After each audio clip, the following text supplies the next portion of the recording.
જય શ્રી કૃષ્ણ. જય શ્રી કૃષ્ણ. જય શ્રી કૃષ્ણ.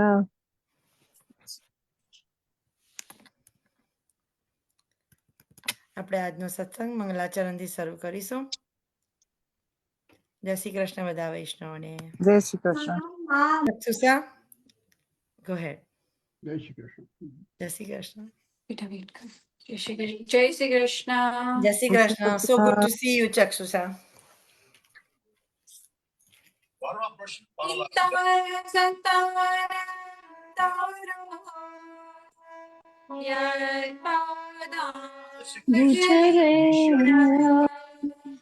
સ્વીયાણામ તાની જાચાર્યાન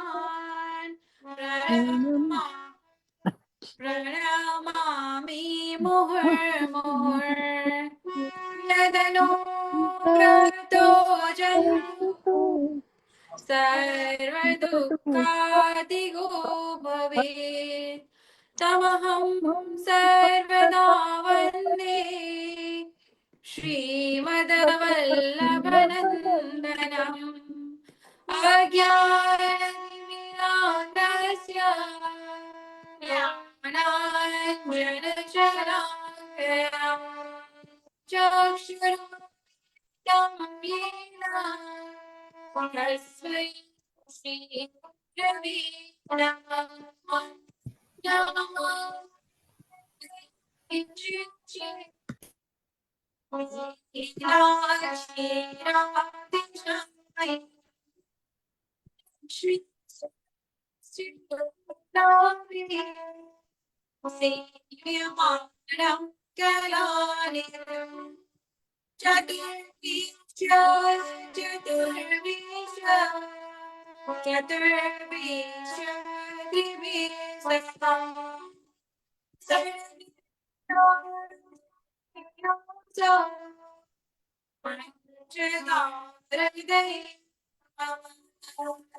श्री कृष्ण कन्हैया की जय, गोवर्धननाथ की जय. Thank you. જય શ્રી કૃષ્ણ. આપણો આજના સત્સંગમાં સત્સંગ અંગલ છે, તો આપણે કૃષ્ણ સેવા ફિલોસોફીનો કન્ટિન્યુઅસ ટોપિક કરીશું. જય શ્રી કૃષ્ણ હસમુખ અંકલ. જય શ્રી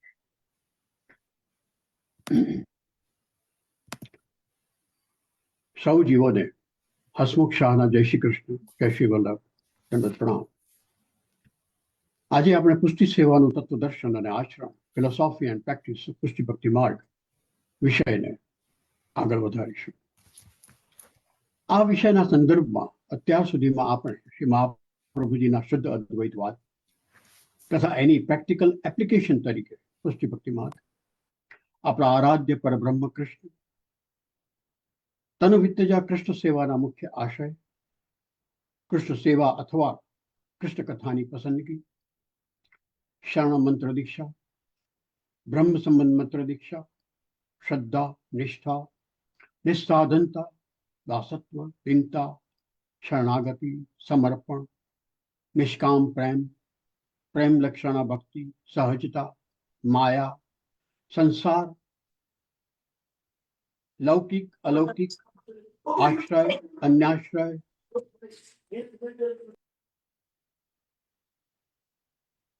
અને અનન્ય આશ્રય, અંતઃકરણ, પરબ્રહ્મ કૃષ્ણના સૃષ્ટિ સર્જન લીલા નાટક તથા પુષ્ટિ સેવા સાધનામાં નડતર રૂપ બને એવા આપણા વિચાર વર્તનના ટોપિક વિશે વાત કરી. આજે આપણે કૃષ્ણ સેવા અને કૃષ્ણ કથાના બે પ્રકારની સાધના પ્રતિ આપણા હકારાત્મક વિચાર, વાણી, વર્તન કેવા પ્રકારના હોવા જોઈએ એની વાત કરીશું. વાત કૃષ્ણ સેવાને ધ્યાનમાં રાખીને કરીશું, પણ એ બધી વાત કૃષ્ણ કથાને પણ લાગુ પડશે. કૃષ્ણ સેવા વિશે બધા જાણો છો, પણ કૃષ્ણ કથાની વ્યાખ્યા એટલે કૃષ્ણ નામ, રૂપ, લીલા, ગુણ નું સ્મરણ, કીર્તન અને શ્રવણ, કીર્તન ને સ્મરણ, એને કૃષ્ણ કથા. અહીંયા કોઈ કથાની વાત નથી, પણ કૃષ્ણના નામ, રૂપ, ગુણ, લીલા નું શ્રવણ, કીર્તન ને સ્મરણ એટલે કૃષ્ણ કથા.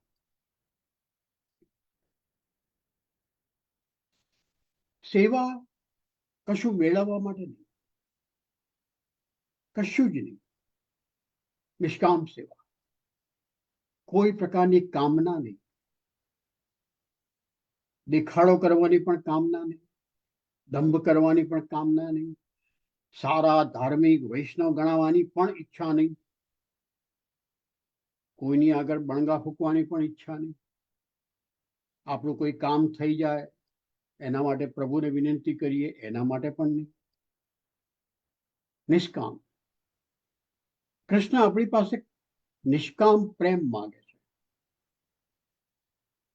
અને એની આપણે નોકરી નથી કરવાની. નોકરીમાં પગાર મળે, બદલો મળે, એની સેવા કરવાની છે. અને સેવાની વ્યાખ્યામાં જ નિષ્કામતા આવી જાય, છતાંય આપણે કહેવું પડે છે કે નિષ્કામ સેવા.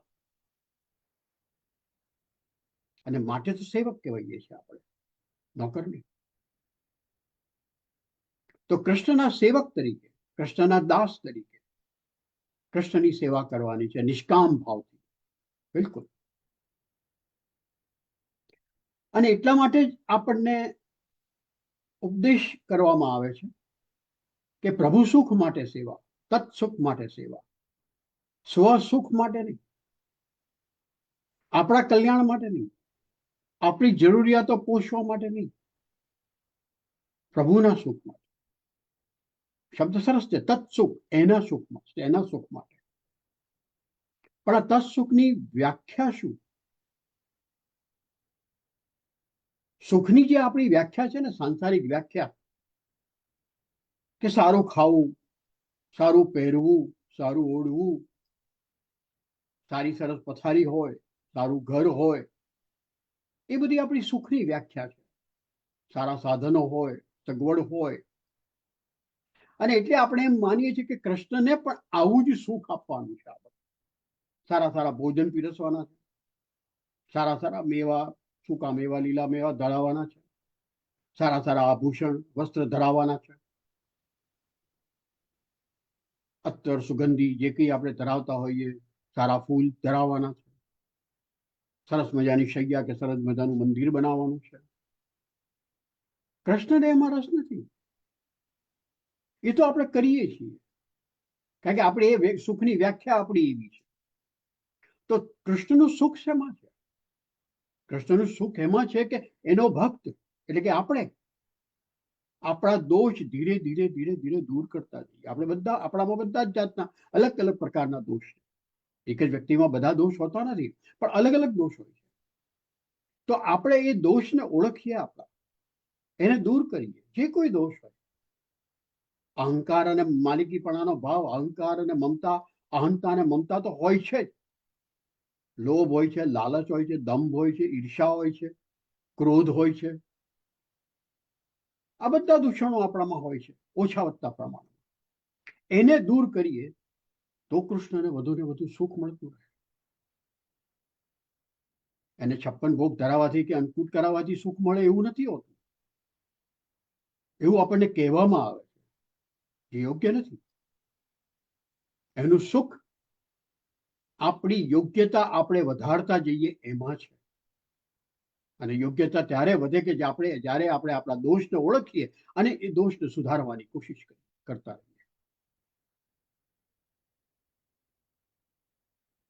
તત્સુખ માટે સેવા કરવાને માટે બીજું પણ એક કારણ છે. સેવા આપણા સુખ માટે, આપણા કલ્યાણ માટે ના હોય તો જ એ સેવા આનંદ બની રહે. કેવી રીતે?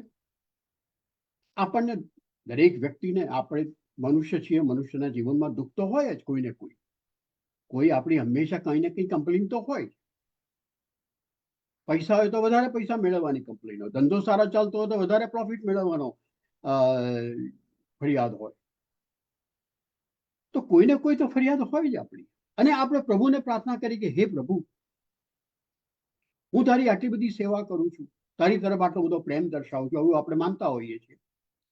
તો તું આટલું ન કરે મારા જીવનમાં, કે મારા પતિના જીવનમાં, કે મારી પત્નીના જીવનમાં, કે મારા બાળકોના જીવનમાં, કે મારા માતા પિતાના જીવનમાં એમની તબિયત સારી રાખે, વગેરે વગેરે વગેરે. 1000 જાતિ માંગણીઓ છે. અને એ માંગણીઓ આપણે કરતા રહીએ. કૃષ્ણમાં શ્રદ્ધા છે, માંગણીઓ કરીએ આપણે, પણ કૃષ્ણને ખબર છે કે આપણે શેના માટે લાયક છીએ, આપણી જરૂરિયાતો શું છે ને આપણી માંગણીઓ શું છે. આપણી માંગણીઓ હંમેશા જરૂરિયાતો નથી હોતી. our desires are not our needs. એ આપણી જરૂરિયાતો પૂરી કરે છે, આપણી માંગણીઓ પૂરી કરવા માટે બંધાયેલા નથી કૃષ્ણ. તો જ્યારે આપણી માંગણીઓ એ પૂરી નથી કરતા ત્યારે આપણને દુઃખ થાય, ગુસ્સો આવે છે, પ્રભુ પરની શ્રદ્ધા હલી જાય છે. એટલે આપણે જો આપણી માંગણીઓ પૂરી કરવા માટે એની સેવા કરીએ, આપણા સુખ માટે, આપણા કલ્યાણ માટે જો એની સેવા કરીએ, તો અંતે આપણને નિરાશા મળી રહે. તો એ સેવામાંથી આનંદ ન મળે, એ સેવા આપણી આનંદ ન બની રહે, એક મિકેનિકલ થઈ જાય. સેવામાંથી કશું જ મેળવવા નથી, સેવામાંથી આનંદ પણ મેળવવાનો નથી. સેવા જ આનંદ બનવી જોઈએ. આનંદ એ સેવાનો પર્યાય બનવો જોઈએ. સેવાનું બીજું નામ આનંદ હોવું જોઈએ. વ્યસ્ત જીવન જીવતા હોઈએ આપણે, નોકરી કરવાની હોય તો કેવી ફટાફટ સેવા કરતા હોઈએ. કેટલાય વૈષ્ણવોને મેં નિરખ્યા છે, દોડાદોડી ભાગાભાગી હોય, ક્યારેક તો સેવા 5 મિનિટમાં 15 મિનિટ પતાવી દે, નહીતર અડધો કલાક, પોણો કલાક લે, નહીં તો 3-4 કલાક લે, વિશે વર્ષ. મને હંમેશા પ્રશ્ન થાય કે શા માટે સેવામાં સમય જેટલો ગાળવો એને સેવા કહેવાય? કે સેવામાં કૃષ્ણનો પ્રેમ, કૃષ્ણ તરફ પ્રેમ કેટલો છે એ દર્શાવો. અને કૃષ્ણ તરફ પ્રેમ કેવી રીતે દર્શાવી શકાય? એકમાત્ર નિષ્કામતા. મારા સુખ માટે સેવા નથી કરી રહ્યો, મારી કોઈ માંગણી છે જ નહીં. તારો પ્રેમ મને મળે કૃષ્ણ, એ પણ મારી માંગણી નથી, એ તારી ઈચ્છા ઉપર. મારા અધિકારની વાત એ છે કે હું તને પ્રેમ કરું છું, અને એ પણ નિષ્કામ પ્રેમ કરવાની હું કોશિશ કરી રહ્યો છું, હું શીખી રહ્યો છું. એ પણ અભ્યાસ કરવો પડે નિષ્કામતા. આપણે જીવનમાં કોઈને નિષ્કામ પ્રેમ કરતા નથી હોતા, કોઈને નહીં. માતા પિતાને નહીં, પતિને નહીં, પત્નીને નહીં, બાળકોને નહીં, મિત્રોને નહીં, કોઈને આપણે નિષ્કામ પ્રેમ નથી કરતા. આપણે હંમેશા બદલાની આશા રાખતા હોઈએ છીએ. એટલે આપણને નિષ્કામ પ્રેમ કરતા આવડતો જ નથી, અને માટે તો પ્રેમની આગળ નિષ્કામ શબ્દ લગાડવો પડે. તો કૃષ્ણ પ્રતિ નિષ્કામ પ્રેમ કરતા શીખવાનું છે, એક યાત્રા છે. અને યાત્રા આપણે જો સમજીએ તો જ એ યાત્રા આપણે કરી શકીએ. કે કોઈ માંગ ઉઠવી નથી. એટલે સેવા જ આનંદ બનવી જોઈએ. આનંદ એમાંથી મેળવવાનો નથી, સેવા જ આનંદ બનવી જોઈએ. અને સેવા ક્યારે આનંદ બને? જ્યારે આપણે એમાં પૂરેપૂરા ડૂબી જઈએ ત્યારે. ત્યાં સુધી ના બને. જ્યારે એ સહજ બની જાય આપણા માટે, ત્યારે આપણા માટે કર્મ ના રહે, એ કોઈ પ્રયાસ ના રહે, એ કોઈ નિયમોની મોટી નિયમોનું એક મોટું જમેલો ના રહે. આમ કરવું જ જોઈએ, આમ કરવું જ જોઈએ, આમ કરવું જ જોઈએ, આજે આ જ છે ને આજે કરવું જ જોઈએ વગેરે. ના, જે મનમાં આવ્યું. સેવા શિસ્તબદ્ધ હોય, સેવા સતત હોય, હંમેશા. સેવા હંમેશા હોય. અને હું એમ નથી કહેતો કે દરરોજ એટલે કે ચલો સવારે 7 થી 8 કે એવી રીતે નહીં. જો ઘરમાં કોઈ દોડાદોડી હોય, કોઈ કામ નિપટાવવાના હોય, તો કામ નિપટાવ્યા પછી સેવા કરવાની. શા માટે થોડું કામ કરવાનું, થોડી સેવા કરવાની, થોડું કામ કરવાનું, થોડી સેવા કરવાની, થોડા ફોન એટેન્ડ કરવાના, બાળકોની તૈયારી કરી અને થોડી સેવા કરવાની? ના, કૃષ્ણને સમય આપવો તો પૂરેપૂરો આપવો. એને સાતત્ય કહેવાય, એને સતતતા કહેવાય. તો જો નવરાશ હોય, નોકરી ના કરતા હોય, તો બધું ઘરનું કામ પતાવે પછી સેવા શરૂ કરીએ. 11, 12 વાગે, 2 વાગે, 3 વાગે, જ્યારે શરૂ થાય. કૃષ્ણને કોઈ વાંધો નથી. પણ કૃષ્ણની એક ડિમાન્ડ છે કે મારી સેવા કરવા માટે મારી પાસે આવો ને ત્યારે મારી જ પાસે આવો, મારી પાસે જ આવો. બીજે ક્યાંય ધ્યાન દોડાવો નહીં. નોકરી કરતા અને સવારના આપણા ભાગાભાગ કરતા જવાનું હોય તો સાંજે આવીને શાંતિથી નાહી ધોઈને સેવા કરો. અડધો કલાક કલાક જે બને. કોણે કહ્યું કે સવારના પરમાં સેવા કરવી? શાંતિથી સેવા કરવી, કોઈ પણ જાતની અડચણ વિના સેવા કરવી, કોઈ પણ જાતના અવરોધ વિના સેવા કરવી, આપણું ધ્યાન બીજે ભટકાય નહીં એવી પરિસ્થિતિમાં સેવા કરવી. તો એ સેવાનો કોઈ અર્થ રહે, તો એમાં ધ્યાન ચોંટે, તો એ શિસ્તબદ્ધ બને, તો એ આનંદ બને, તો એ સહજ બને. બાકી ના બને. બાકી તો એક કામ બની જાય, કર્મ બની જાય.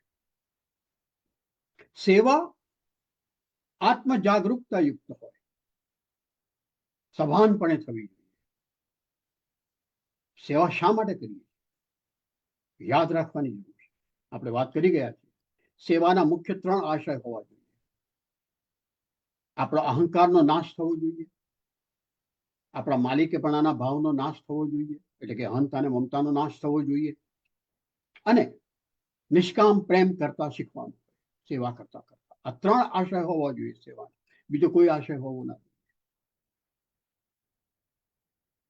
કોઈ આટલી ક્લિયર વાત નહીં કરે સેવાના આશયની.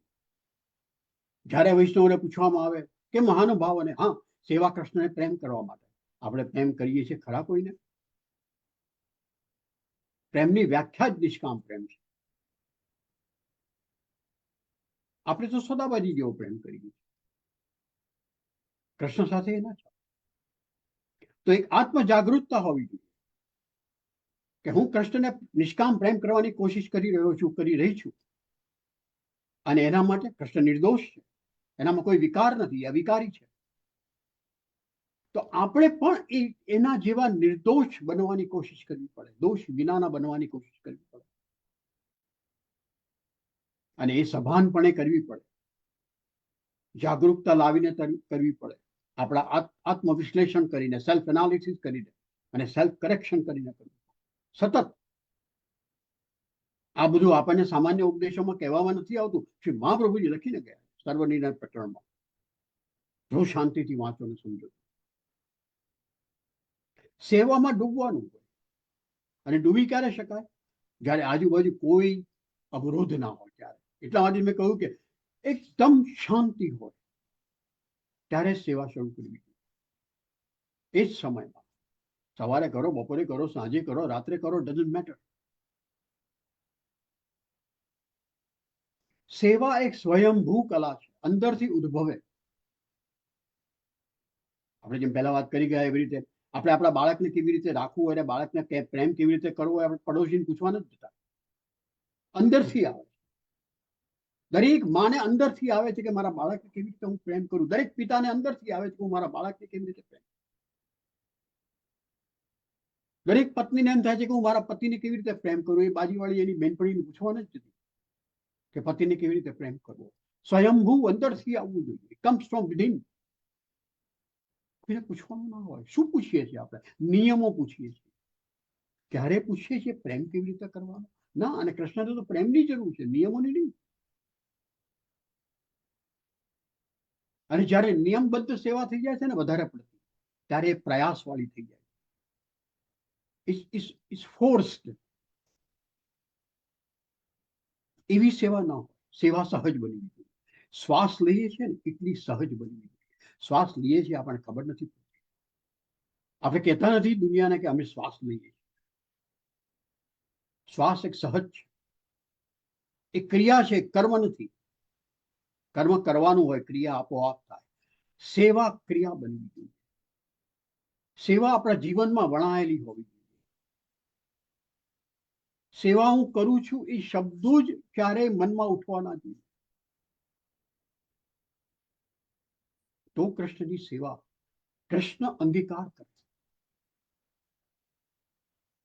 અને કૃષ્ણને પ્રેમ કરવાનો અર્થ શું? કૃષ્ણને પ્રેમ કરવાનો અર્થ એક જ કે કૃષ્ણની જે સામે આપણે જે મૂર્તિ કે ચિત્રજીને જેની સેવા કરતા હોઈએ, લાલનની સેવા કરતા હોય, સ્વરૂપ છે અથવા ચિત્રજી છે, જેની સેવા કરતા હોઈએ આપણે, માત્ર એને જ પ્રેમ નથી કરવાનો, એના સર્વ સર્જનને પ્રેમ કરવા, સર્વ સર્જનને પ્રેમ કરવા. કેવી રીતે થઈ શકે? આપણા સંબંધમાં જે કોઈ હોય એ દરેકની સાથે મિત્રતાનો, અદ્વેષનો, કોઈની પ્રત્યે દ્વેષ નહીં, સૌની પ્રત્યે મિત્રતા, એનો ભાવ હોવો જોઈએ. તો એમ કહી શકાય કે આપણે કૃષ્ણને પ્રેમ કરીએ છીએ અને કૃષ્ણના સર્વ સર્જનને પ્રેમ કરીએ છીએ. આપણે આપણી જાતને પૂછવું જોઈએ કે આપણે ખરેખર એમ કરીએ છીએ ખરા? કોઈની પ્રત્યે ઈર્ષા હોય છે, કોઈની પ્રત્યે આપણે અહંકાર દર્શાવીએ છીએ, કોઈના ઉપર આપણે માલિકી ભાવ રાખીએ છીએ. આ બધાને પ્રેમ ન કહેવાય. તો કૃષ્ણને પ્રેમ કરો એટલે કૃષ્ણના સર્જનને પણ પ્રેમ કરો.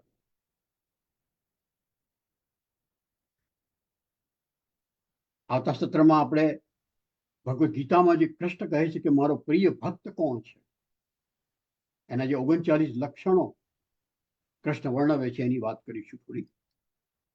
પણ આજે તો આ કે કૃષ્ણને પ્રેમ કરવો એ નિષ્કામ પ્રેમ, અને કૃષ્ણને પ્રેમ કરો એ જે સ્વરૂપની સેવા કરતા હોઈએ, એ સ્વરૂપની કે ચિત્રજીની, એટલું જ નહીં, આપણી સાથે જે મનુષ્ય, જે પ્રાણી જોડાયેલા હોય એ સર્વ પ્રતિ મિત્રતાનો ભાવ રાખો, પ્રેમનો ભાવ રાખો, સહજતાનો ભાવ રાખો.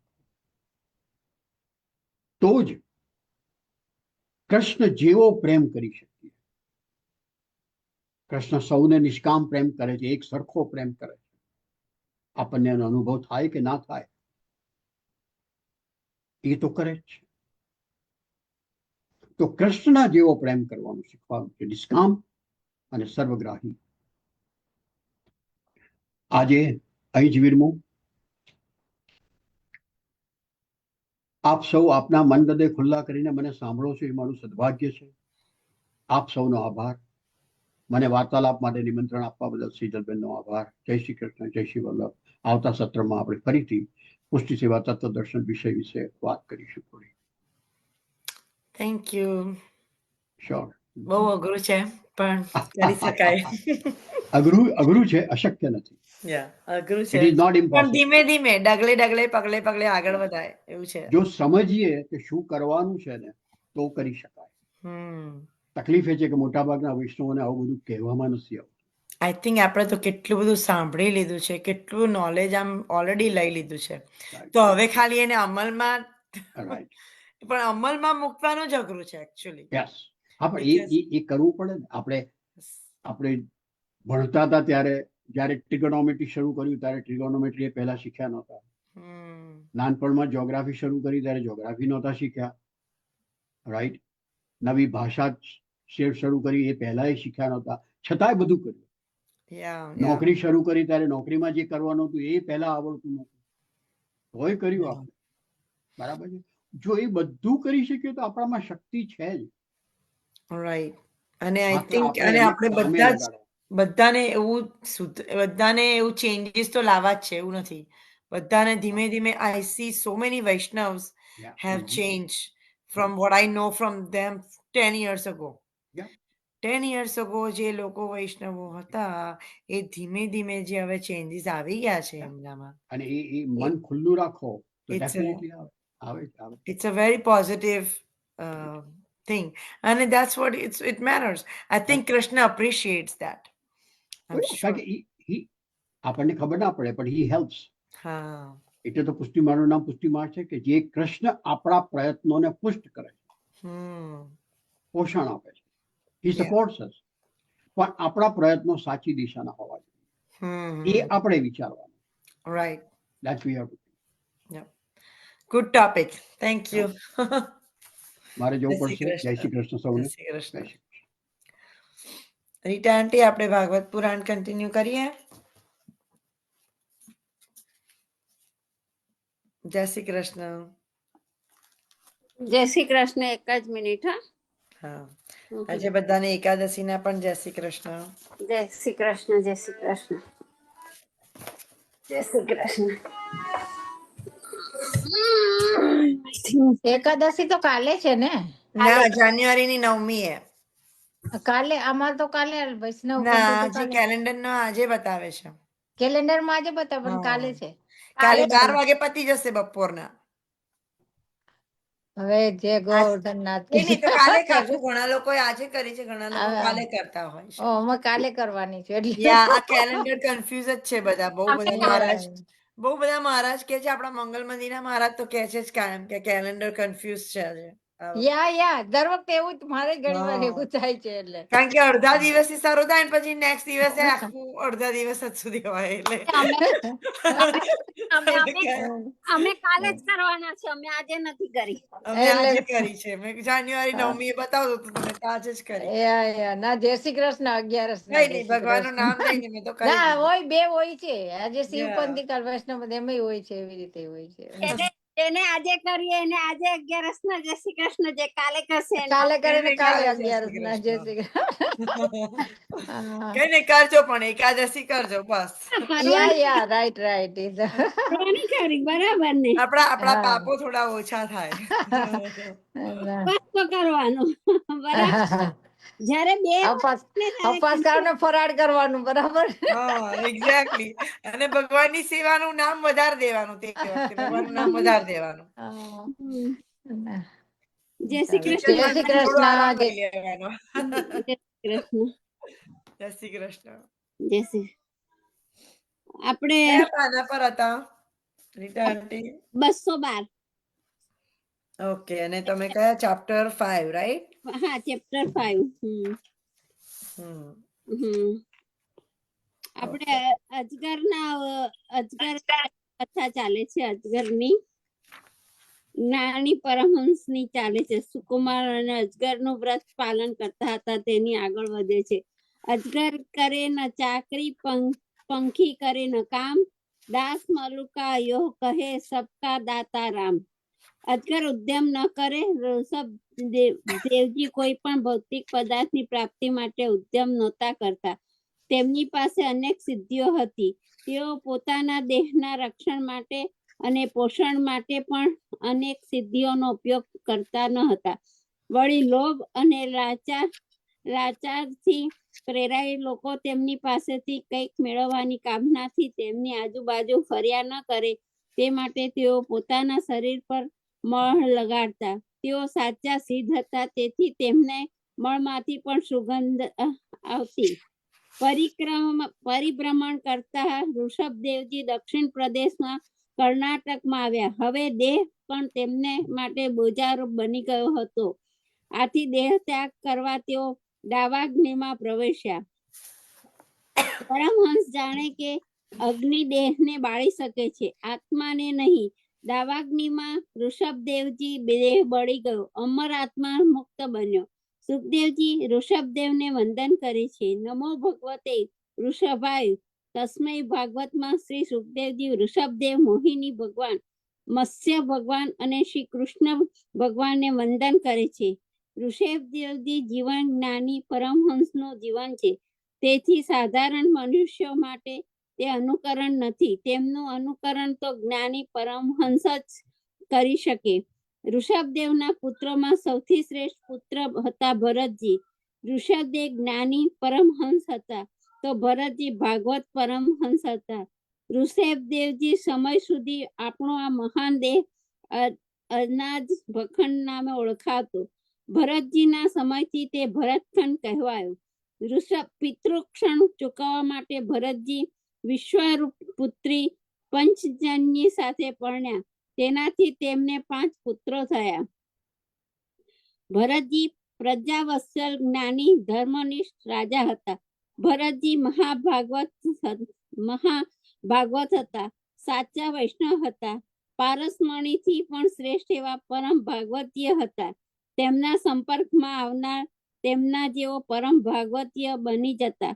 તેઓ વૈષ્ણવ હતા, તેથી સમભાવી હતા, તેથી તેઓ યજ્ઞ પણ કરતા. બધા દેવોમાં એક ભગવાન શ્રી કૃષ્ણને જોતા યજ્ઞ કરી તેનું ફળ ભગવાનને અર્પણ કરતા. તમે પણ કર્મ કરો, પરંતુ તમે કરેલા બધા સારા માઠા કર્મનું ફળ ભગવાનને અર્પણ કરો. તેમ કરવાથી તમે કર્મના બંધનમાંથી મુક્તિ મેળવશો. કર્મ કરે તેનું ફળ ભગવાનને અર્પણ કરવાથી કર્મનું અભિમાન નહીં આવે. અહમનો નાશ થશે, મમતા દૂર થશે. કર્મ કરી ફળ ભોગવવામાં માંગશો તો બધા જ કર્મનું ફળ તમારે ભોગવવું પડશે. કર્મ ફળ ભોગવી સુખ દુઃખના ભક્તોનું બનવું પડશે, પરંતુ તમે કર્મફળ ભગવાનને અર્પણ કરશો તો તમને પરમાનંદ રૂપી શ્રેષ્ઠ ફળ મળશે. સકામ કર્મ કરતા ભૂલ થાય તો તેનું પરિણામ ભોગવવું પડે છે. નિષ્કામ ભાવે કર્મ કરતા ભૂલ થાય તો તેનું પરિણામ તમને ભોગવવાનું રહેતું નથી. જો કોઈ કર્મ કરે તેનું ફળ ભોગવે કરતા પોતે જ ભોગતા બને છે. ભરતજી યજ્ઞો જેવા કર્મો કરતા પરંતુ તેનું ફળ કૃષ્ણાર્પણ કરતા. ભરતજી અનેક વર્ષો સુધી રાજ્ય કર્યું, પછી પોતાના પુત્રોને રાજ્ય સોંપી દીધું. પોતે ભાગવતદાસ બની પુલ આશ્રમમાં પધાર્યા. શ્રી રામકૃષ્ણ પરમહંસ કહેતા, સંસારમાં રહેનાર જીવે સંસારમાં નાવડીની માફક રહેવું જોઈએ. જ્યાં સુધી નાવ પાણીની ઉપર રહે ત્યાં સુધી તે તરે છે, પરંતુ જ્યારે પાણી નાવમાં ભરાઈ જાય ત્યારે તે ડૂબે છે. તેમ પણ સંસારમાં નાવડી માફક રહો, પરંતુ સંસારની ઉપર રહો. સંસારને તમારામાં પ્રવેશવા દેશો નહીં.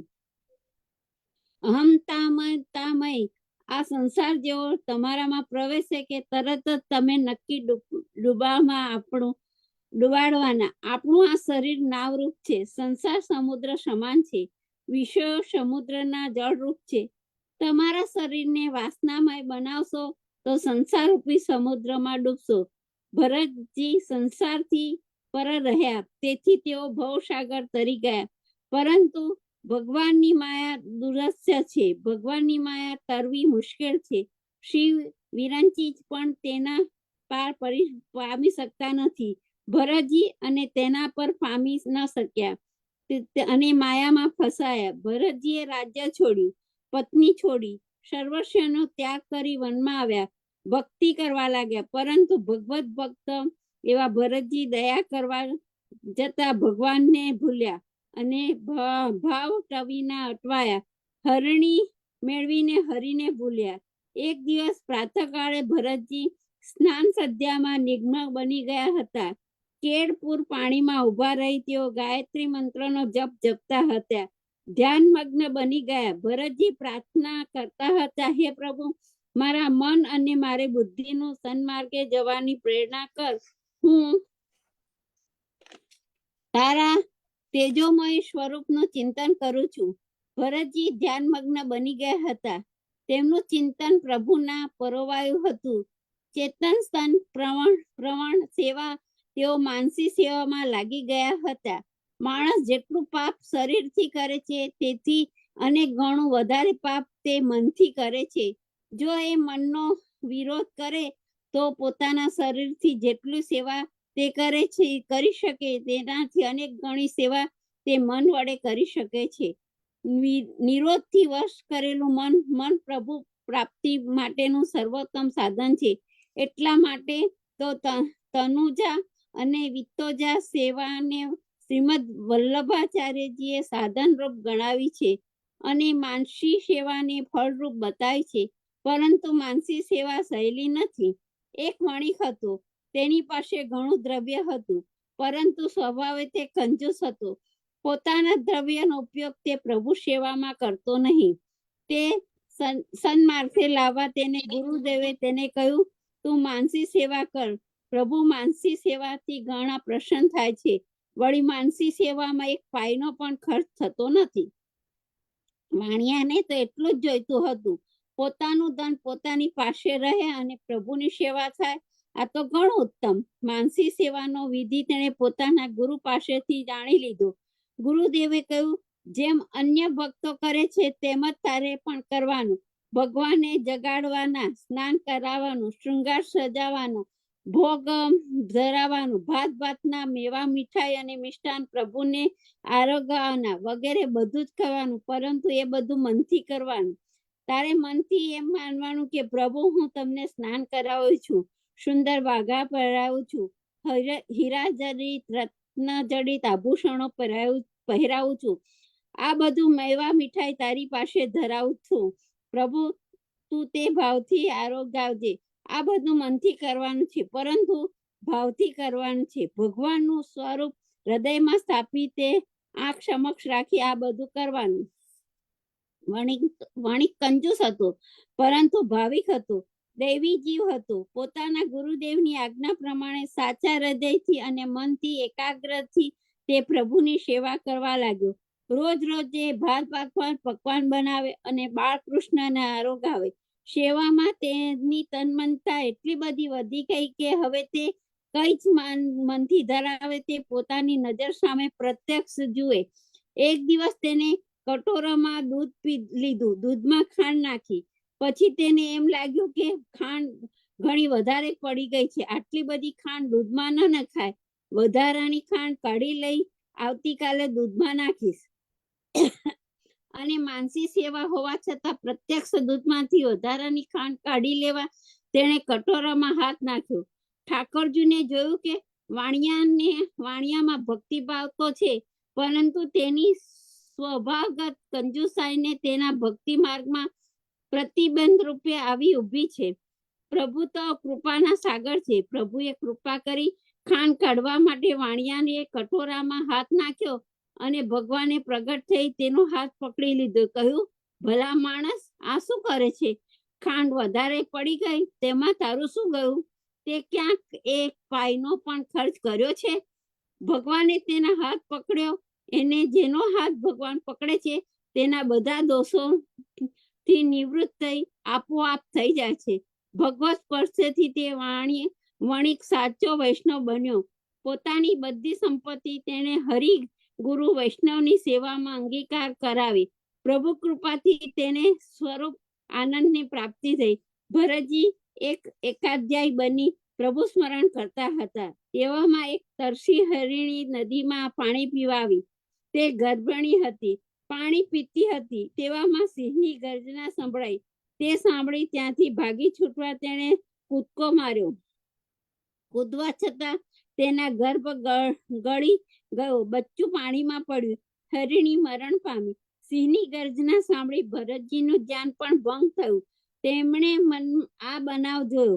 પાણીમાં તરતા હરિણી બાળને જોઈ તેમનું કોમળ હૃદય અકુંપાથી ભરાઈ ગયું.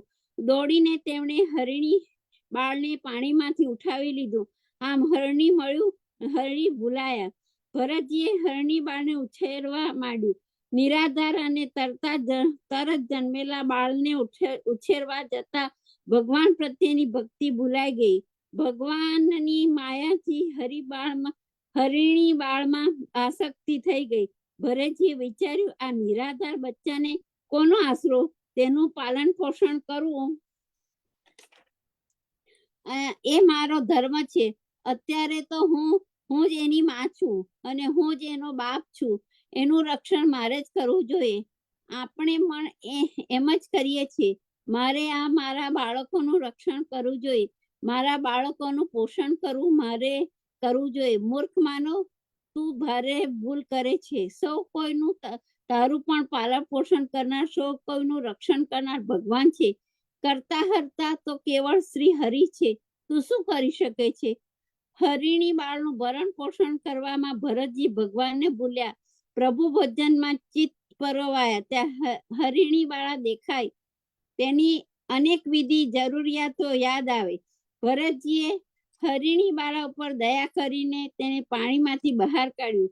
તે તેમનું કર્તવ્ય હતું. તેનું પાલન પોષણ કરવું એ એમનો ધર્મ હતો. પરંતુ તેનામાં આસક્તિ રાખવાથી તે ધર્મ કાર્ય પણ તેની મુક્તિના માર્ગમાં બાધારૂપ બની ગયું. આસક્તિ રાખવી જ હતી તો ઘર શું ખોટું હતું? ઘરમાં રહીને તેઓ ભક્તિ કરી શક્યા હોત. પરંતુ ઘર છોડી તેઓ વનમાં આવ્યા. આસક્તિ છોડી, પ્રભુ સાથે પ્રીતિ જોડી, પૂર્વજન્મના સંસ્કાર જાગી ઉઠ્યા અને તેમનું મન પૂર્વવત આસક્તિમાં જોડાયું. દિન પ્રતિદિન તેમની આસક્તિ વધતી ચાલી. એક દિવસ રમતા રમતા હરિણી બાળ વનમાં દોડી ગયું. રાત પડી પણ પાછું ન આવ્યું. ભરતજી ચિંતા કરવા લાગ્યા. મારા એ બાળકને શું થયું હશે? એ ક્યારે આવશે? ભરતજી હરણી બાળાની ચિંતા કરે છે તે સમયે તેમનો કાળ આવી પહોંચ્યો છે. મૃત્યુ કદી એવો વિચાર કરતું નથી કે આ માણસને પોતાનું બધું કામ પૂરું કર્યું છે કે નહીં. તે તો તેને સમય થાય એટલે અવશ્ય આવે છે અને આવીને તેના પ્રાણનું હરણ કરે છે. એટલા માટે તો આપણે સાવધ રહેવાનું છે. જિંદગી એવી છે, એવી રીતે જીવો કે મૃત્યુ ગમે ત્યારે આવે ત્યારે તેનો સત્કાર ગમે ત્યારે તૈયાર હો. તમે તેની સાથે તૈયાર થઈને બેઠા હો અને તે આવે તેનું જીવન જીવશો તો તેમાં ભવસાગર તરી જશો. નહીતર તમારી વાસના જેમાં રહેશે તે વાસનાને અનુરૂપ બીજો જન્મ તમારે લેવો પડશે. મૃત્યુ આવ્યું ત્યારે ભરતજીના મનમાં હરિણી બાળાની વાસના હતી. તેથી મૃત્યુ પછી તેમને હરણનો દેહ મળ્યો. તેઓ હરણ બન્યા, પરંતુ પૂર્વજન્મની સ્મૃતિ તાજી રહી. ભગવત ભક્તિ કદી વ્યર્થ જતી નથી. પૂર્વજન્મમાં કરેલા ભગવત ભક્તિના બળે હરણ બન્યા છતાં તેમણે કશામાં આસક્તિ ન રાખી. અંતે તેમણે મૃગ શરીર છોડ્યું. પરમ ભાગવત એવા ભરતજીના ભવ વાટીના ફેરા હવે અંતનો આવે છે. હરણીનો દેહ છોડી તેઓ એક બ્રાહ્મણને ત્યાં જન્મ્યા. ભક્તિના પ્રભાવથી તેમને પોતાના પૂર્વજન્મનું જ્ઞાન હતું. એક નાની સી આસક્તિને કારણે તેમણે ઘણું સહન કર્યું હતું. હવે આ જન્મમાં સઘળી આસક્તિ છોડી દેવી, વાસના માત્રનો ત્યાગ કરવો, એવું તેમણે પોતાના મન સાથે નક્કી કર્યું. પછી તેઓ જળના માફક જીવતા, તેથી જળ ભરત કહેવાયા. પિતાને સંસ્કાર આપવા પ્રયત્ન કર્યો. જળ ભરતમાં બધા સંસ્કારો હતા, પરંતુ પ્રકટપણે તેઓ જળની માફક વર્તતા. તેમને સંસ્કાર આપવા પિતાએ બધા પ્રયત્નો નકામા ગયા. પ્રકટ સ્વરૂપે તેઓ જળ જ રહ્યા. લોકો તેમને પાગલ સમજતા. ભરતજીએ બધી ઇન્દ્રિયોના બધા વિષયો છોડ્યા. તેમણે ભોજનનો સ્વાદ છોડ્યો, ભોજનનો સ્વાદ સંગ્રહ્યો. ભોજન ન મળે તો ચાલે, ભજન વગર તેઓ ક્ષણવાર પણ ન જ રહેતા. પરંતુ તેમનું ભજન મનથી થતું, વાણીથી નહીં. એક ભીલ રાજા હતો, તેને સંતાન ન હતા. તેણે ભદ્રકાળી માતાની બાધા રાખી કે મને સંતાન થશે તો હે માતાજી તને નર બલિ ચડાવીશ. અને તેને સંતાન થયું. તેણે પોતાના સેવકોને આજ્ઞા કરી કે જાઓ, કોઈ તગડા માણસને પકડી લાવો, માતાજીને નર બલિ ચડાવવાનું છે. જળ ભરત પોતાના ખેતરમાં બેઠા હતા. બેઠા બેઠા મનથી પ્રભુનું સ્મરણ કરતા હતા. બલિરાજાના સેવકોએ આ પાગલ માણસને મસ્તીથી બેઠેલો જોયો. તેઓ તેને પકડીને ભદ્રકાળી માતાના મંદિરે લઈ ગયા. તેમને નવડાવી ફૂલોની માળા પહેરાવીને બલિદાન માટે તૈયાર કર્યા. ભરતજી તો તટસ્થ ભાવે ભીલો જેમ કહે તેમ કરે છે, સ્નાન કરે છે, પુષ્પમાળા ધારણ કરે છે. મનમાં સહેજ પણ કલેશ નહીં, દેહ પ્રત્યે આસક્તિ નથી.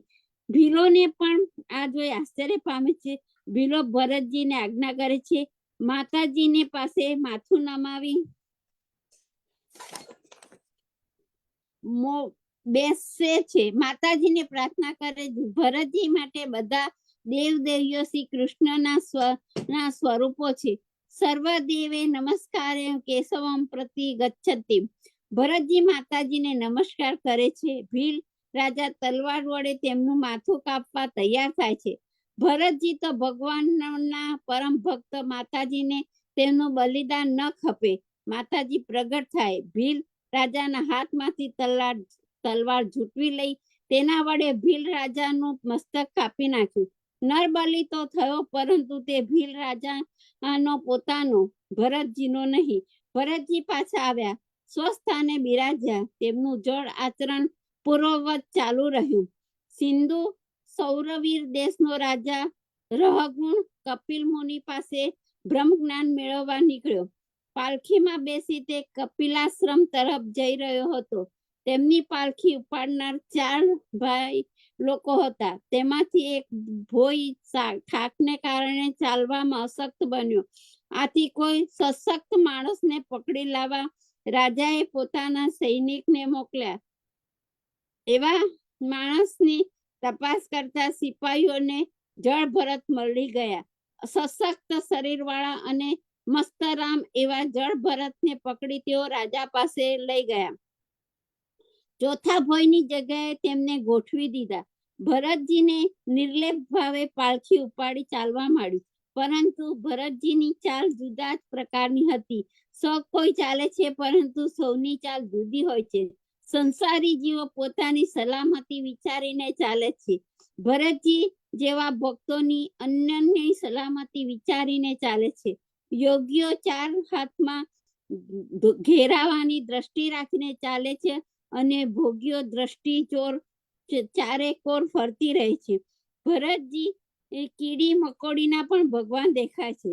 પોતાના પગ તળે આવીને કીડી કચડાઈ મરી જાય એ ભયથી કીડીને કે બીજા શુદ્ધ જીવજંતુઓ જોઈને તેમને ઓળંગી જવા ભરતજી ક્યારેક ટૂંકા ડગલા ભરે છે. તેમની ચાલ સાથે બાકીના 3 ભોઈઓને ચાલતો મેળ મળતો નથી. પરિણામે પાલખી ઊંચી નીચી થાય છે. રાજાને આંચકા અનુભવવા પડે છે. પાલખીમાં બેઠેલા રાજાને અસુખ થાય છે. રાજા ભાઈઓને સરખી રીતે ચાલવા આજ્ઞા કરે છે.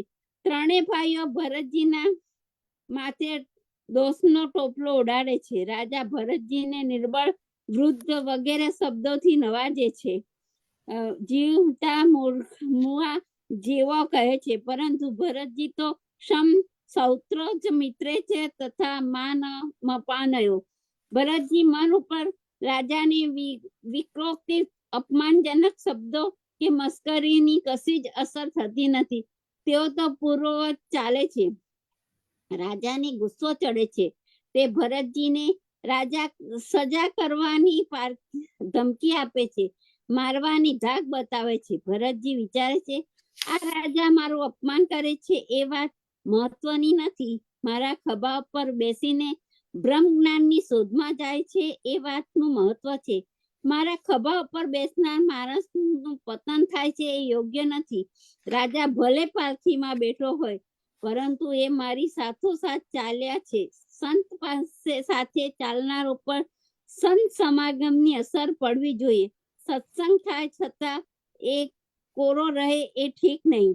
આમ વિચારી જળ ભરત બોલે છે, સંત બોલે એટલે સાંભળવાનું કલ્યાણ થાય. ભરતજી કહે છે, જીવ અને મરણ એ બે અસ્વસ્થ થાય તો દેહ છે. દેહ ધારણ કરનાર આત્મજ્ઞાની નથી. સૌના સ્વામી તો ભગવાન શ્રી કૃષ્ણ છે. જીવ માત્ર તેનો સેવક છે. માનવ પોતે પોતાનો સ્વામી છે. સ્વામી સમજે એ એનું અજ્ઞાન છે. આમ કહી ભરતજીએ પૂર્વવત પાલખી ઉઠાવી, પરંતુ તેમના વચનો સાંભળી શ્રદ્ધાળુ રાજાએ સ્વભાવગત દોષ ગયો તે પાલખીમાંથી નીચે ઉતરી ગયો અને જળ ભરતજીના ચરણોમાં દંડવત પ્રણામ કર્યા. પોતે કરેલા અપરાધની ક્ષમા માંગી. ભરતજીનો પરિચય પૂછ્યો. શિષ્ય ભાવે જ્ઞાન આપ્યું યાચ્યું. તેથી દીનતા જોઈ ભરતજી કહે છે, રાજન, તે મને દુર્બળ કહ્યું, પરંતુ હે રાજા, જાડાપણું કે પાતળાપણું એ દેહના ધર્મો છે. આત્મા સાથે તેને કોઈ સંબંધ નથી. વળી દેહમાં રહેલો આત્મા હંમેશા જીવતા મુઆ જેવો છે. આત્મા જ્યાં સુધી દેહને વળગી રહે છે ત્યાં સુધી તે જીવતો હોવા છતાં મુઆ જેવો જ છે. હે રાજા, તું મને મારવાનું કહે છે, મારા શરીરને પડે છે, આત્માને નહીં. મને મારવાથી હું સુખી કે દુખી થવાનું નથી. મને મારવાથી મારી ચાલ સુધારવાની નથી. કીડી મકોડી મારા પગ નીચે કચડાઈ ન જાય એ માટે હું એવી રીતે ચાલું છું. તેમાં તે કરેલી સજાને કારણે કોઈ પરિવર્તન આવવાનું નથી. હે રાજા, પૂર્વે હું ભરત રાજા હતો, ચક્રવર્તી હતો, વિમુક્ત હતો, પરંતુ હિરણી બાળાના સંગે બંધાયો. ભગવત કૃપાથી આ જન્મમાં મારી પૂર્વ જન્મોની સ્મૃતિ કાયમ રહી છે. તેથી આ જન્મમાં હું નિસંગ થઈને ફરું છું. હિરણી બાળના બસ, આઈ થિંક ધેટ્સ ગુડ. બસ એક જ લીધી છે. ઓકે. સંગે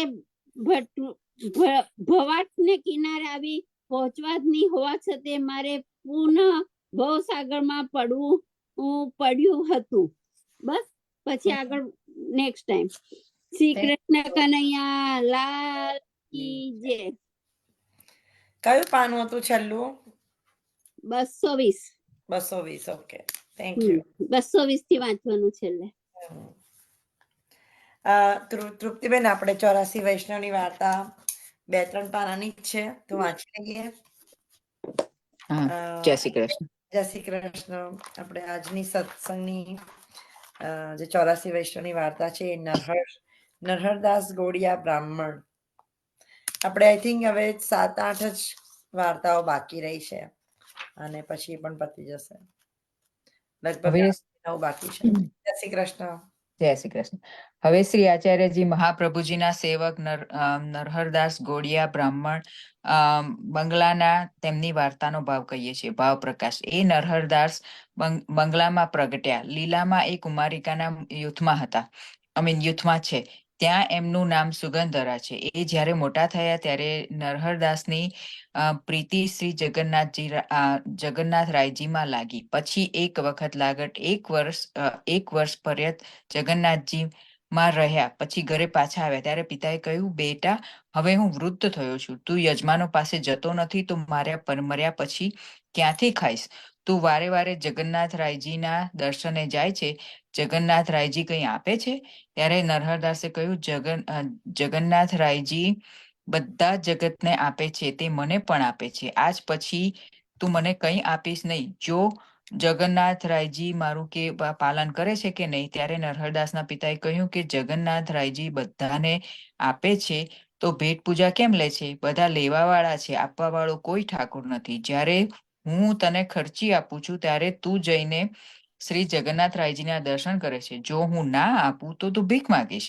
આથી નરહરદાસને બહુ જ ક્રોધ ચડ્યો. એમણે પિતાને કહ્યું, તું ભગવાનનો નિંદક છે, તેથી આજ પછી હું તારું કંઈ જ લઈશ નહીં અને તારા ઘરમાં નહીં રહું. તારું મુખ જોવું ઉચિત નથી. તે એવી વાત કરી જે મલેચ્છ પણ ના કહે એમ કહીને ઘરમાંથી ઉઠી ચાલ્યા. ત્યારે પિતાએ ઘણા સમજાવ્યા, વિનંતી પણ કરી કે હું ચૂક્યો, પરંતુ નરહરદાસ દૈવી જીવ છે, તેથી શ્રી ઠાકોરજીની નિંદા સાંભળી શક્યા નહીં. પછી જગદીશ જઈને શ્રી જગન્નાથ રાયજીના દર્શન કર્યા, પરંતુ કંઈ પાસે હતું નહીં. તેથી સમુદ્રના કિનારે જઈ બેઠા. મનમાં વિચાર્યું કે કોઈ પાસે માગવું નહીં. માગીને નિર્વાહ કરીશ તો મારો પિતા ક્યારેક અહીં આવે અને સાંભળે તો કહેશે કે મેં તને કહ્યું તે જ થયું.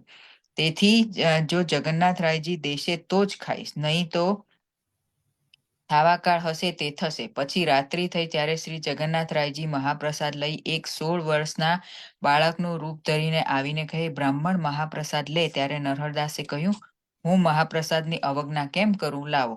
પછી જગન્નાથ રાયજીએ કહ્યું, તું પ્રાતકાલ શ્રી આચાર્યજીની પાસે જઈ સેવક થજે, તારો બધો મનોરથ પૂર્ણ થશે. ત્યારે નરહરદાસે કહ્યું, હું તો આચાર્યજીને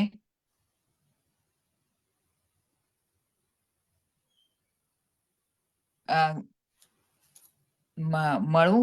ત્યારે નરહરદાસે કહ્યું, શ્રી આચાર્યજીના મનોરથ કરાવીને દીધું છે. એક મિનિટ.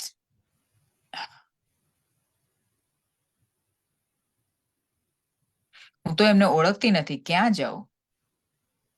અરે રામ ભાઈ,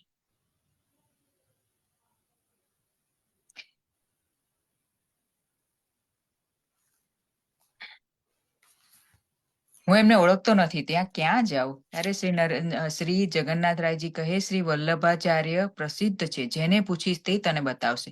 મારું સ્વરૂપ આચાર્યજીને જાણજે. પછી પ્રાતઃકાલે નરહરદાસ ઉઠીને પૂછતા પૂછતા શ્રી આચાર્યજીના પાસે ગયા અને દંડવત કર્યા. ત્યારે શ્રી આચાર્યજી કહે, આવો નરહરદાસ, તમને એવી જ ટેક શોભે જે પિતાનો તિરસ્કાર કરીને આવ્યા. આગળ પ્રહલાદજીને પણ પિતાનું કયું નહોતું માન્યું, તેથી તારું નામ હવે નરહરદાસ ખરું થયું. તું પુષ્ટમાર્ગીય દૈવી જીવ પરમ ઉત્તમ. ત્યારે નરહરદાસે જાણ્યું કે આ સાક્ષાત ઈશ્વર છે. મારા પિતાની બધી જ વાત કહી દીધી. પછી નરહરદાસે વિનંતી કરી કે મહારાજ, મને સેવક કરો.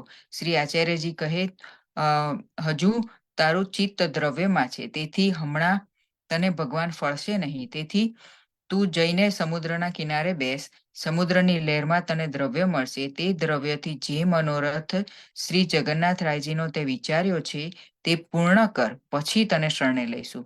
હવે તને સંસાર દુઃખ બાધા નહીં કરે. ત્યારે નરહરદાસે કહ્યું, મહારાજ, દ્રવ્યમાં મારું મન બહુ છે. મનમાં છે મન માન્યું વાપરું. પિતા પણ સાંભળીને લજ્જા પામે કે શ્રી જગન્નાથરાયજી આવા ઠાકુર છે. ત્યારે શ્રી આચાર્યજી કહે, જે જ્યાં સમુદ્ર કિનારે તારું મનોરથ પૂર્ણ થશે. પછી નરહરદાસ જ્યાં કોઈ નહોતું ત્યાં જઈને સમુદ્ર કિનારે બેઠા. એટલામાં સમુદ્રના તરંગમાં સોના, રૂપા, હીરા, મોતી આદિનો નરહરદાસ આગળ ઢગલો થઈ ગયો. તેમની પોટલી બાંધી મનમાં પ્રસન્ન થઈ શ્રી આચાર્યજી પાસે આવીને દેખાડીને કહ્યું, મહારાજ, આપની કૃપાથી ઘણું બધું દ્રવ્ય મળ્યું. ત્યારે શ્રી આચાર્યજી કહે કે જા શ્રી જગન્નાથરાયજીનો મનોરથ કર. ત્યારે નરહરદાસે કહ્યું, મહારાજ, હું દ્રવ્ય લઈ વાપરું તો બધા મને ગરીબ જાણે છે. તેથી રાજા દંડ દે તો હું શું કરું? શ્રી આચાર્યજી કહે, અમારું નામ લેજે, કોઈ નહીં દંડે. ત્યારે નરહરદાસે કહ્યું, મહારાજ, એમાંથી કંઈક આપ રાખો. ત્યારે શ્રી આચાર્યજી કહે, શ્રી જગન્નાથરાયજીનો મનોરથ કર, અમારે કામ ના આવે. અમારે તો જે કોઈ અમારો સેવક હોય, ખરી મજૂરીનું દ્રવ્ય હોય તેનો જ અંગીકાર કરીએ છીએ. પછી નરહરદાસે એ જગા લઈ ત્યાં સોની, દરજી, કાપડિયાને બોલાવ્યા અને વાઘા, વસ્ત્ર, આભૂષણ, રસોઈની સામગ્રી શ્રી જગન્નાથરાયજીની કરી.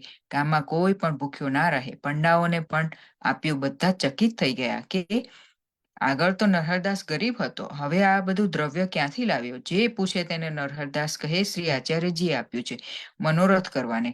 રાજા આ સાંભળીને આવ્યો અને કહ્યું, તું આ દ્રવ્ય ક્યાંથી લાવ્યો?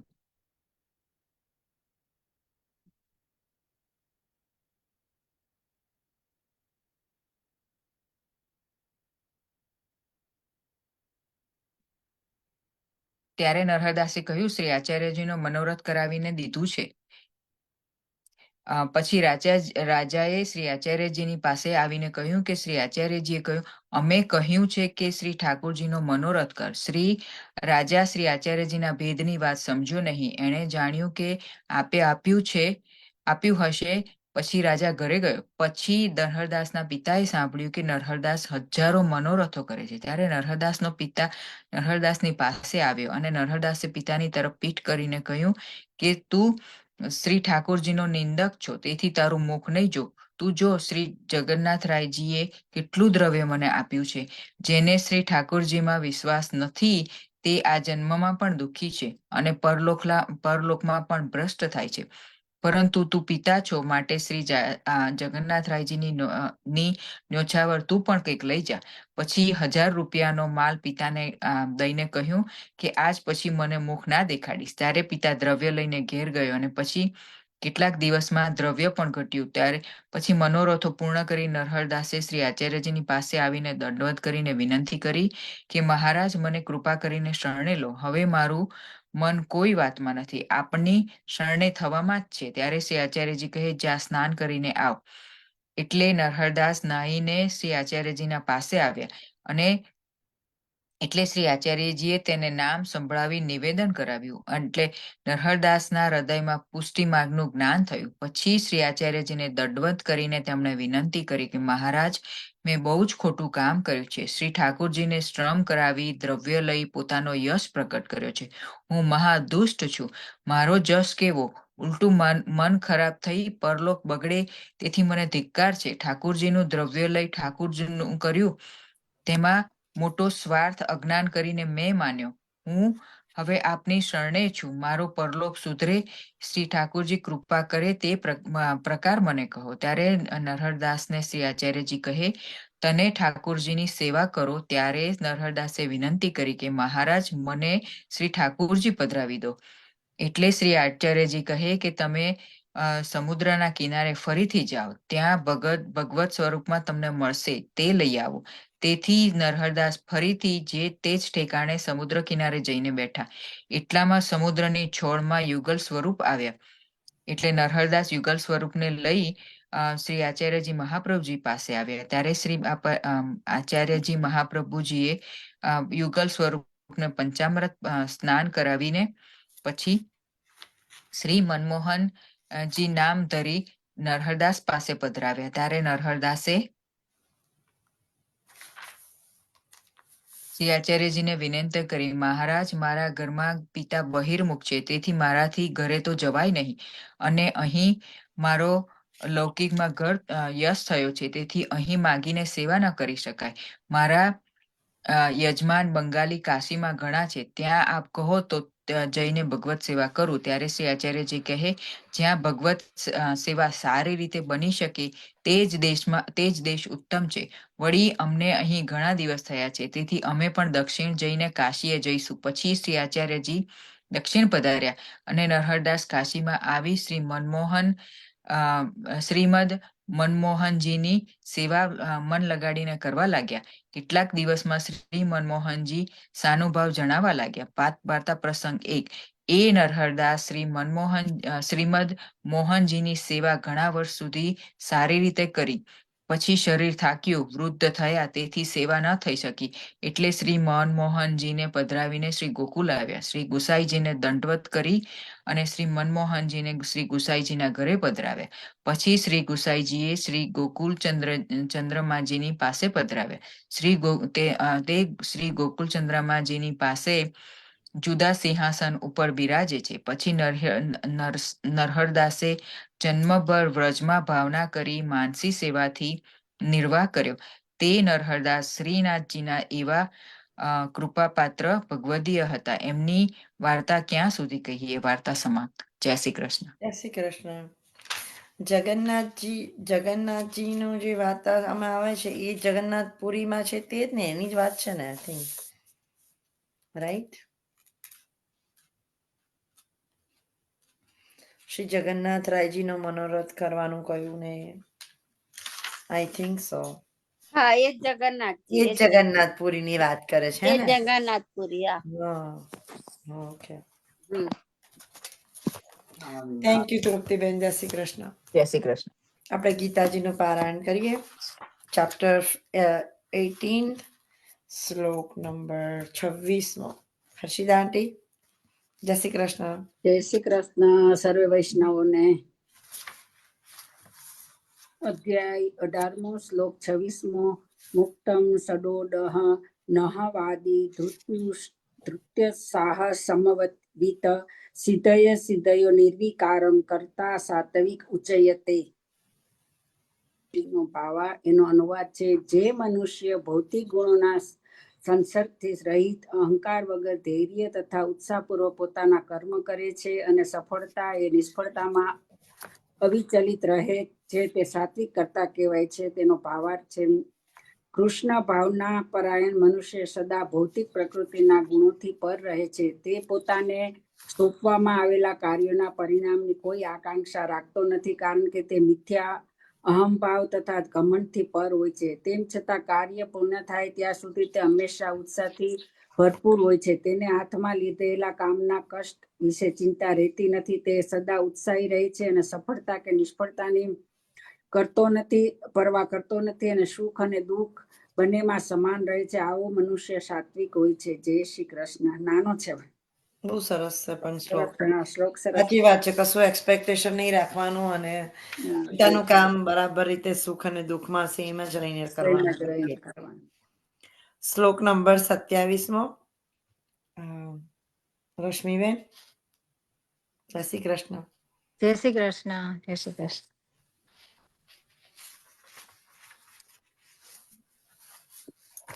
27મો શ્લોક. જય શ્રી કૃષ્ણ સર્વે વૈષ્ણવને. રાગી કર્મ ફલે એપ્સુ લુપ્ત હિસાત્મક અસચી હર્ષોકાતવિત કર્તા રાજસ પરિકીર્તતે.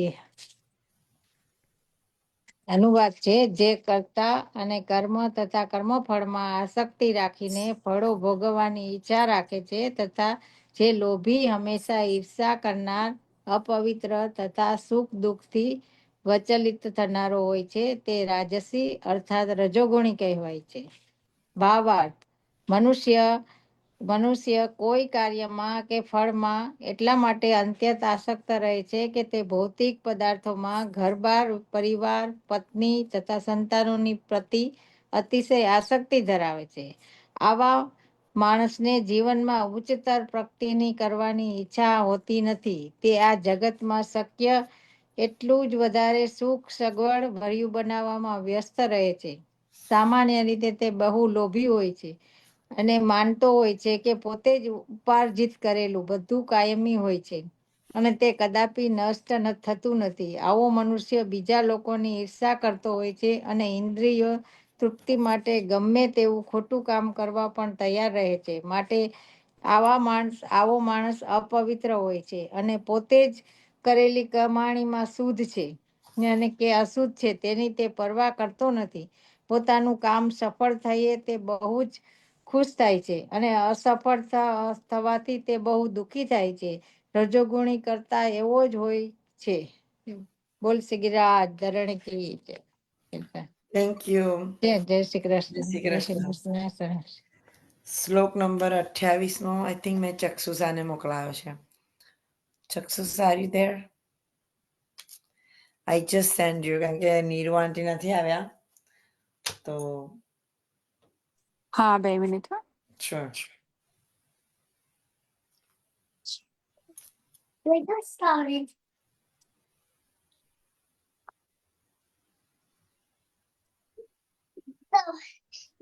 This is all about it. Those taking about.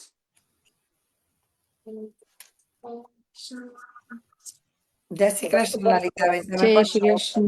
જય શ્રી કૃષ્ણ. જય શ્રી અયુક્તઃ કૃષ્ણ. પ્રાકૃતઃ સ્તબ્ધઃ. કરી શકું છું?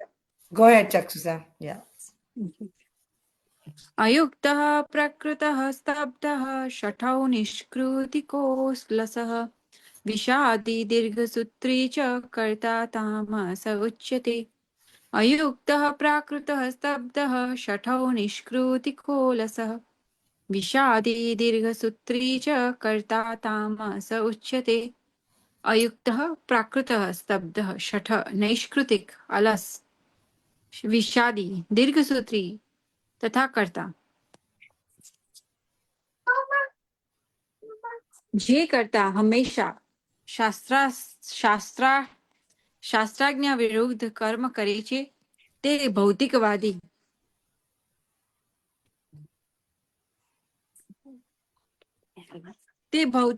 જિદ્દી, કપટી તથા અન્ય લોકોનું અપમાન કરવામાં કાબેલ હોય છે અને જે સદા આળસુ, ખિન્ન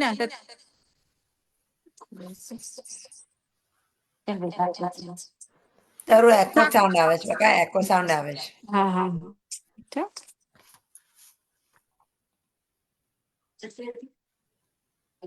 એમાં એક આવે છે ને?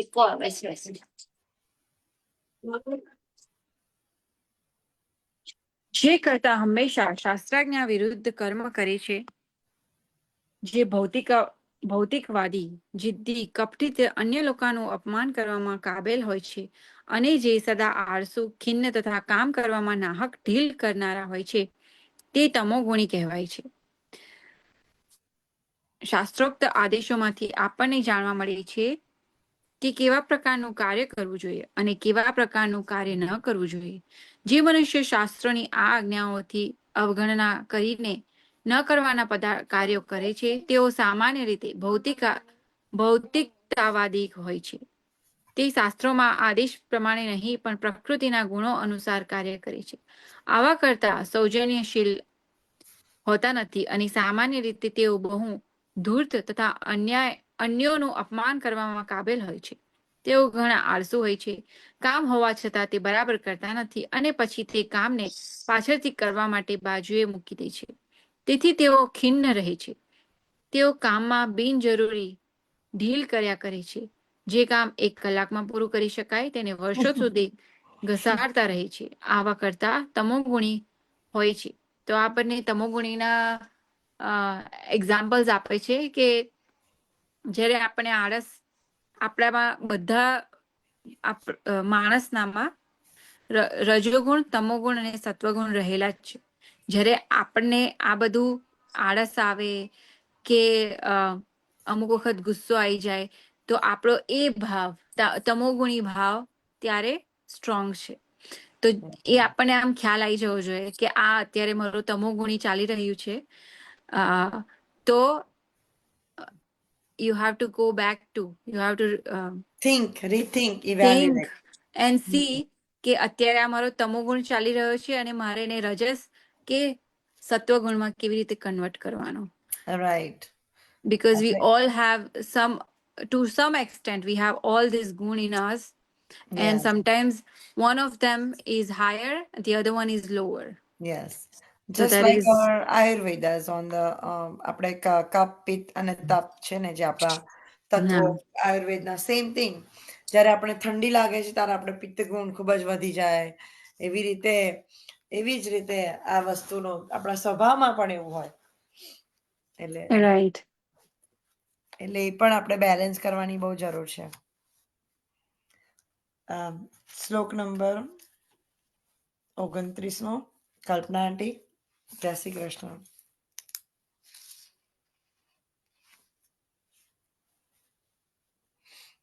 કલ્પના આંટી તમે મ્યુટ પર છો. ચાઇના. હવે સંભળાય છે? યા. હા, બધા વૈષ્ણવોને જય શ્રી કૃષ્ણ. કાલની 11 જય શ્રી કૃષ્ણ. જય શ્રી કૃષ્ણ. હા, અધ્યાય 18મો શ્લોક 29. બુદ્ધિભેદમ કૃતે ચૈવ ગુણત ત્રિવિધમ શૃણુ પ્રોચ્યમાનમ શેષેણ પૃથક્ત્વેન ધનંજય.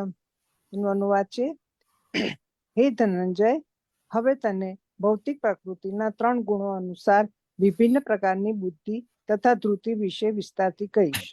તે કૃપા કરીને સાંભળ. ભાવાર્થ: જ્ઞાન, જ્ઞેય તથા જ્ઞાતાની સમજૂતી પ્રાકૃતિક ગુણો પ્રમાણે 3 જુદા વિભાગોમાં આપ્યા પછી હવે ભગવાન કર્તાની બુદ્ધિ તથા ધૈર્ય બાબતમાં તે જ રીતે સમજાવી રહ્યા છે. બહુ જ નાનો શ્લોક છે. આમાં બધા નાના નાના જ છે. હા. જય શ્રી કૃષ્ણ. એકચ્યુઅલી બધું આખું સમરાઇઝ જ કરે છે આખા ગીતાજીનું જે કહી દીધું ને બધું એમને ભગવાને. શ્લોક નંબર 30મો લલિતા આંટી. જય શ્રી કૃષ્ણ સર્વે વૈષ્ણવને. જય શ્રી કૃષ્ણ. અધ્યાય 18મો અને શ્લોક 30મો. પ્રવૃત્તિમ ચ નિવૃત્તિમ ચ કાર્યાકાર્યે ભયાભવે ભયાભયે બંધમ મોક્ષમ ચ યાવેતિ બુદ્ધિ સા પાર્થ સાત્વિકી. એનો અનુવાદ છે કે જે કર્મ નિયત થયેલું છે અને જે આસક્તિ, રાગ કે દ્વેષથી રહિત અને ફળની ઈચ્છા રાખ્યા વગર કરવામાં આવે છે તે સાત્વિક કહેવાય છે. એનો ભાવાર્થ: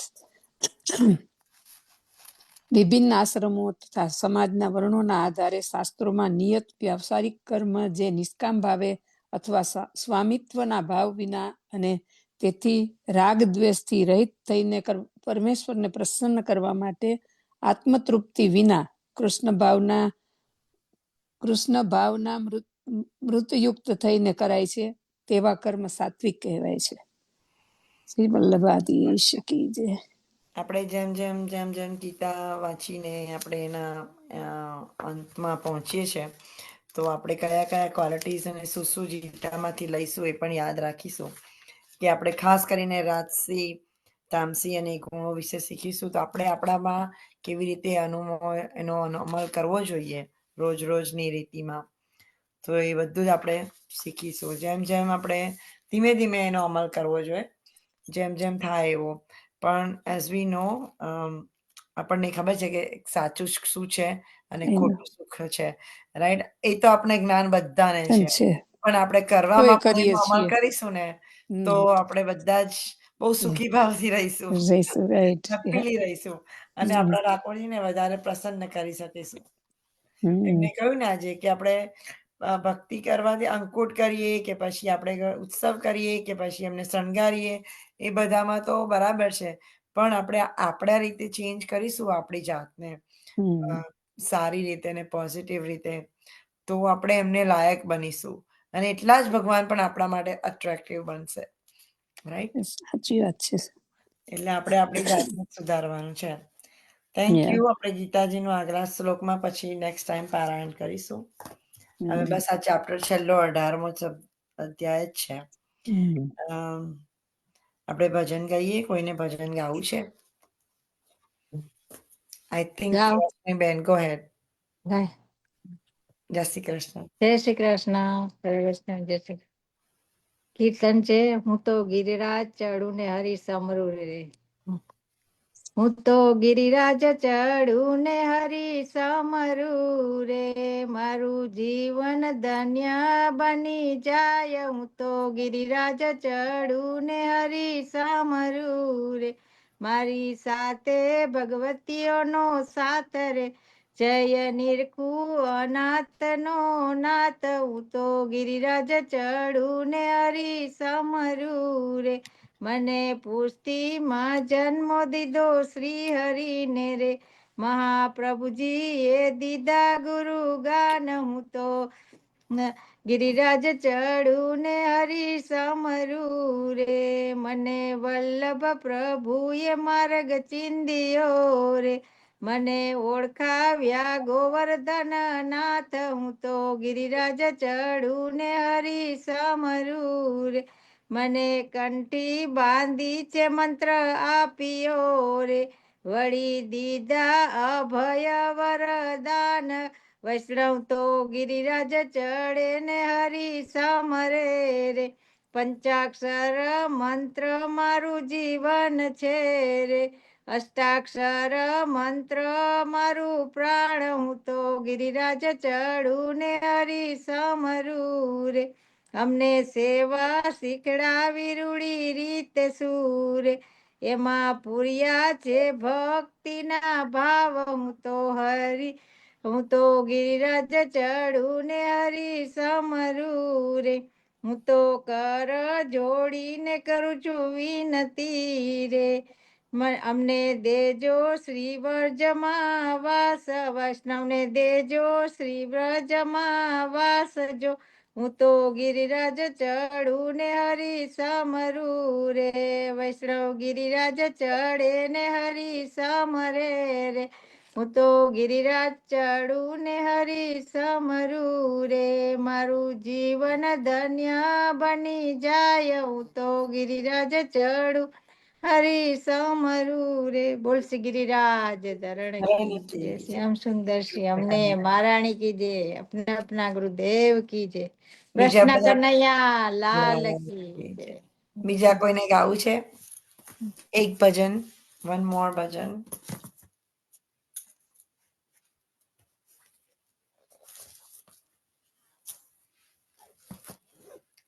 ઇફ નોટ તો આપણે આશીર્વાદ લઈ લઈશું. જય Shri Krishna. Is it done? It's not ધરણીના ચરણ કેરો ભરોસો.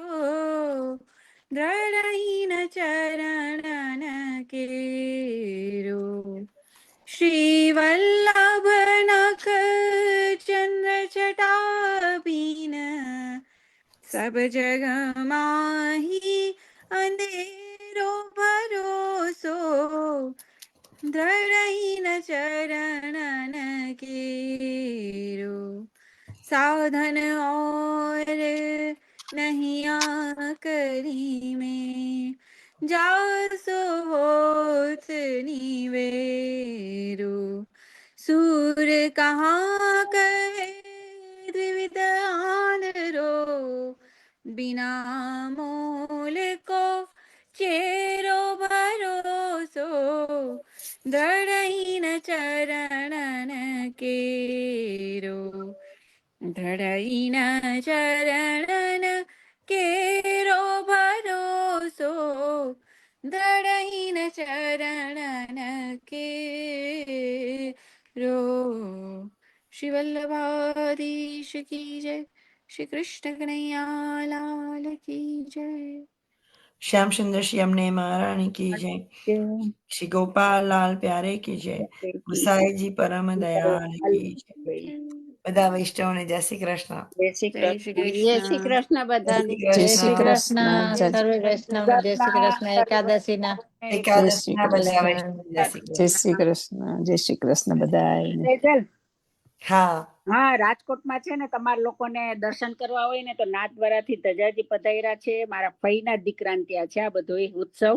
કઈ હે, ગાડી? સરસ બતાવે જો. આ છે, સરસ. બતા જોયું ને તમે? હા, હા, જોયું. તો હું એકાદું એક લિંક મિનિટ ક્યાં છે ક્યાં? હું મોકલાવીશ ઈશ્વરિયા. તમને છે link. મારા રાજકોટ. ફઈના દીકરાને ત્યાં ફાર્મ તમે વિડિયો લિંક મોકલી છે મને હું વિડિયો? લિંક તને મોકલીશ, પછી આ યુટ્યુબ માં આવે જ છે. એ Okay. 3 દિવસનો મનોરથ હતો. નાથદ્વારાના છે ને જે મારા શ્રી રાકેશ બાવા ને એના હા લાલન વિશાલ બાબા, બાવા વિશાલ ને બાબા. બધાય આવ્યા છે. વિશાલ બાવા રાજકોટ પ્લેન માંથી સ્વાગત કરે છે, બધું આવ્યું છે. એટલે મારા ફઈનો, રાજકોટ મારા આવે બધા ફઈ જ થાય. હે, એના દીકરાએ હા. કર્યું છે આ બધું, એના હા. ફાર્મ ની અંદર કર્યું છે. ઓ વાવ, હા. સરસ. બહુ બહુ સરસ. ડેકોરેશન બહુ ફાઇન છે. બહુ દીપદાન આખું કેટલા 4-5 મહિનાથી કામ હાલતું. 4 મંદિર ઉભા કર્યા છે ને. જગત મંદિર કર્યું છે, પછી હા. મોતી મહેલ કર્યો છે, હા. દ્વારકા મંદિર, મોતી મહેલ, પ્રેમ મંદિર બ્રજનું, અને હા. શામળાજી 4 મંદિર એને ત્યાં કર્યા છે. યમુનાજી કર્યા છે, ગોવર્ધન. હા, સર. બહુ સર. સરસ. નાઈસ. ત્યાં સરસ છે, ઈશ્વરિયા. સરસ છે. વિડીયો આવ્યો તો હું એવું હોય તો કૃષ્ણ કૃપામાં મૂકીશ. મારે છે ત્યાં મોકલીશ, વિડીયો. ઘણા એના મને વિડીયો લિંક મોકલી આપો ને. એક લિંક હા. મોકલીશ ને, પછી યુટ્યુબ માં તો આવતા જ હોય છે એ બધા. ગઈકાલે ગૌચારણ વૈષ્ણવને લીલા હતી. દર્શન કરવા હોય ને તો મેં કીધું લાવ કહું કે સરસ છે મેં દર્શન. ઘણા વખતથી આપણા કોઈ ગુરુજીને હજી ઇન્વાઇટ નથી કર્યા. આપણે આ બધા પુસ્તકો થોડા જલ્દી સ્પીડઅપમાં વાંચવા હતા ને, એટલે હવે આપણે ફરીથી બધા ગુરુઓને ઇન્વાઇટ કરીશું આપણે સત્સંગમાં. ગઈકાલે ગૌચારણ લીલા હતી. રાઈટ હર્ષા? આ દીપદાન હતા. આ દીપદાન બહુ દીપદાન સરસ. હતું. અત્યારે મેં હમણાં રાતના કેટલું માણસને ના બહુ પાડી, માણસો છે. બહુ. દરવાજો બંધ કરી દીધા હતા આગલા થોડીક વાર. વાવ. તો આ બધું રાજકોટમાં એમને કરી છે કથા? હા, મારા ફઈના દીકરા. કથા નથી કરી. કથા નહીં, મંદિર જ ધજાજીનો કર્યું. મનોરથ છે. ધજાજી દીકરીના મનોરથ. લગ્ન છે ઓ ને, ધજાનો મનોરથ છે. અચ્છા. હા, ઓલા ધજાજી પધરાવે ને, શ્રીનાથજી ના દર્શન થાય એમ. નાથદ્વારાથી આવી ચાર્ટર પ્લેન માં આવી છે. એ બધા બાવાશ્રી એની હારે આવ્યા છે. એની દીકરીના લગ્ન છે. પ્રી વેડિંગ માં એ લોકોએ પેલા ભગવાનના આશીર્વાદ લેવા માટે એને આ બધું પેલા કર્યું.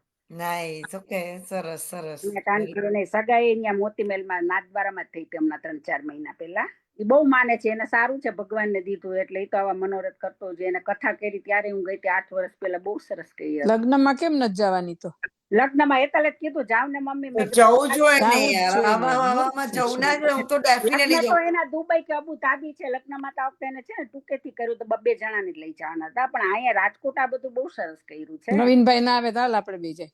હવે તો પછી 4 દી હવે એને શનિવારે રિંગ સેરેમની છે ને એક વૃક્ષારોપણ છે. સાચે જેટલા મહેમાન 7-8 હજાર માણસો આવશે ને એ બધા એના નામે એક વૃક્ષારોપણ આવલે સદભાવના આશ્રમ રાજકોટમાં બને છે ને, એટલે એમાં પણ આવા પ્રસંગોમાં મિસ નહીં કરવાનું, જવું જોઈએ. મને કાલે જ મારી દીકરી કહી આવી કે મમ્મી તમે આળસ કરી જાવ. તમે મન તો બહુ હતું કે જાઈશું.